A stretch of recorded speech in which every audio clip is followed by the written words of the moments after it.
यूं तो 21 अगस्त Gregorian calendar के अनुसार साल का 233वां दिन है, लेकिन जिस साल फरवरी 29 दिन की होती है उस दिन यह साल का 234वां दिन है। सन 1915 में प्रथम विश्व युद्ध के दौरान इटली ने तुर्की के खिलाफ युद्ध की घोषणा कर दी। अब आते हैं भारत में, तो प्रख्यात राजनेता श्री कल्याण सिंह जी का निधन भी 2021 में इसी दिन हुआ था, लेकिन 2024 का 21 अगस्त भारत के लिए बहुत खास है, क्योंकि इस दिन यहाँ के लोगों ने, दलित संगठनों ने 21 तारीख को भारत बंद का ऐलान कर दिया।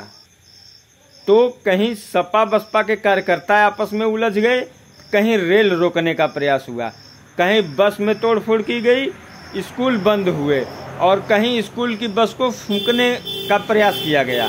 लेकिन सबसे दर्दनाक मामला एक हलवाई के साथ हुआ, उसके ऊपर खौलता हुआ कढ़ाई का तेल डाल दिया गया। अब आप सोचिए यह कैसा भारत बंद है। कहीं पर वाल्मीकि समाज के लोगों ने मिठाइयाँ भी बांटी, इसलिए बांटी कि उनको भी अब माननीय उच्च न्यायालय और राज्य सरकार के सहयोग से भागीदारी मिलने का भरोसा जगा है। लेकिन गौर करने वाली बात यह है कि देश जब अपनी आर्थिक प्रगति के लिए जद्दोजहद कर रहा है, उस स्थिति में क्या व्यापार को ठप करके देश का विकास किया जा सकता है?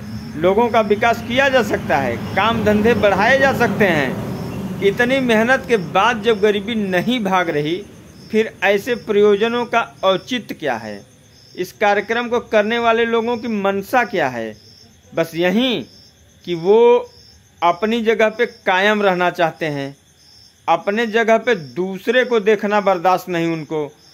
किसने ये उकसाया ये सब मैं नहीं जानता, लेकिन जिसने भी किया है वो पूर्णतया लोकतांत्रिक काम नहीं कर रहे हैं।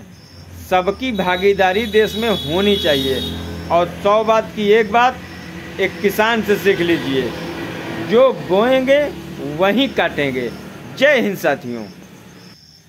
अगर आप किसी दूसरे को आगे बढ़ते हुए नहीं देखना चाहते तो गारंटी है कि आप भी आगे नहीं जा पाएंगे। एक दूसरे का सहयोग कीजिए, एक दूसरे को आगे बढ़ने में मदद कीजिए। देश को, खुद को, अपने समाज को और अपने आसपास के लोगों को आगे बढ़ाइए। गुजरात में कुछ गांव ऐसे भी हैं जहां लोग एक दूसरे की मदद करते हैं और इतने बड़े और इतने आर्थिक रूप से मजबूत गांव हैं कि कई बैंक की शाखाएं सिर्फ एक गांव में खुली हैं और कई परिवारों का टर्नओवर करोड़ों के ऊपर जाता है।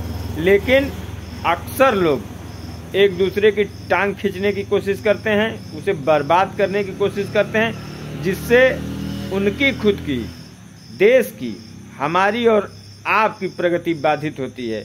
आपको सतर्क रहना है, सावधान रहना है और मिलजुल कर सबके प्रयास से देश को आगे ले जाना है। जय हिंद साथियों।